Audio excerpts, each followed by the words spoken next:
In New Testament Greek, there is a word for slave, doulos. There are almost a dozen other Greek words which mean servant, but doulos has the specific definition of someone who serves and is the property of someone else.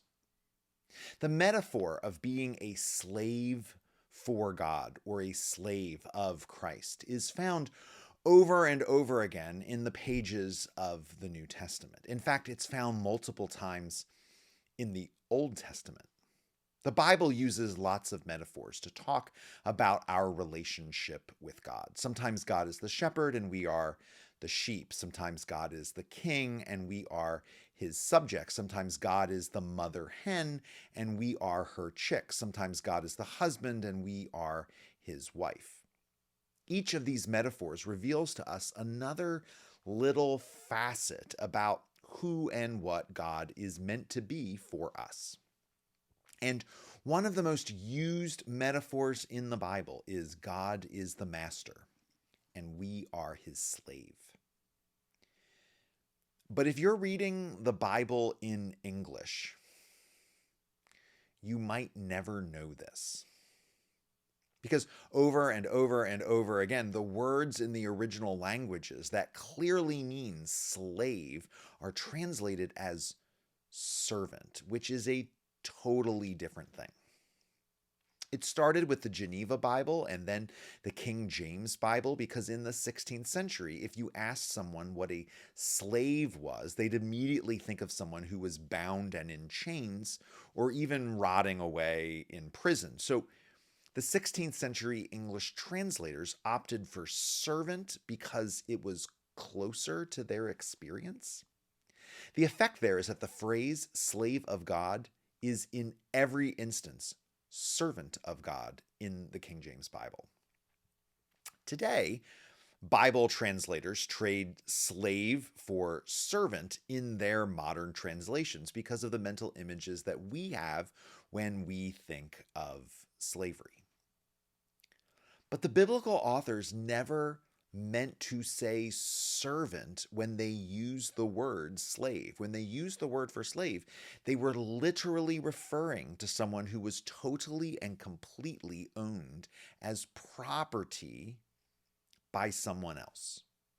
Here in Acts chapter 2, God is calling his followers slaves, and translation after translation obscures it.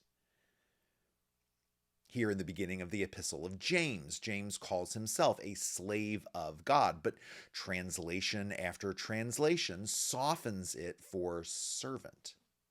Again, towards the end of the book of Revelation, God's followers are called fellow slaves, and that is totally erased.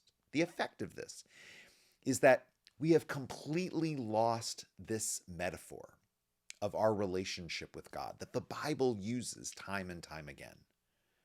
Imagine if we found shepherds to be scandalous somehow, and so we erased the understanding of the Lord as our shepherd from the pages of our Bibles. What would we lose?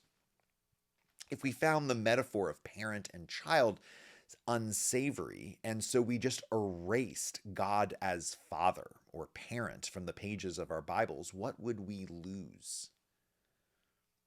What we're going to do in this new series is look at what slavery in biblical times was actually like. We'll learn that it is in many ways a very different institution than what we know from our history of slavery in the American South. For starters, slavery 2,000 years ago had nothing to do with race.